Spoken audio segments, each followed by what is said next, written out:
Roads? Where we're going, we don't need roads.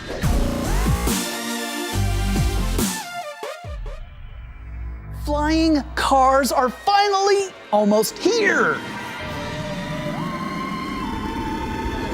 But are they going to live up to the hype? You know, honestly, I don't know how flying cars became the cliche of science fiction. Maybe it was films like Blade Runner and The Fifth Element that made flying cars look so mundane and dingy that it's a wonder we weren't turned off by the concept in the first place. But then when I think about it, the reason really becomes obvious. I mean, according to Texas A&M Transportation Institute, Americans spent 5.5 billion hours in traffic in 2011. That's over 600,000 years.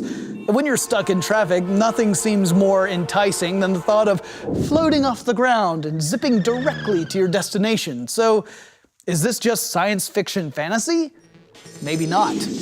The Aeromobile V2.5 is a propeller-driven two-seater that theoretically you could drive from your house to the local airstrip and go on a flight of around 400 miles or so. Just don't forget to unfold the wings first.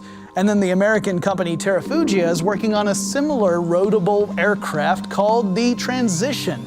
And they plan on having that available on the market by 2015. But when most of us think flying cars, we're not really thinking about something we have to drive to the airport to use. We want a vertical takeoff and landing vehicle similar to the DeLorean at the end of Back to the Future. But that's much, much harder. Okay, it's future time.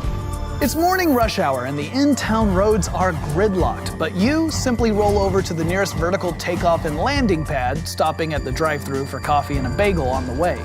Once you reach a takeoff area with about 50 feet of clearance on all sides, you hit the switch. Vertical takeoff might be done with a system of ducted fans, or a cutting-edge quadrotor design, or maybe tiltrotors like the V-22 Osprey, except retractable for driving mode. Now, vertical takeoff is usually a loud, dangerous, and fuel-guzzling affair, but some solutions could be on the way. A hybrid power system that uses electric motors could cut noise pollution and harmful emissions. And designers could improve fuel efficiency by using lightweight composite materials to cut down on that base vehicle weight.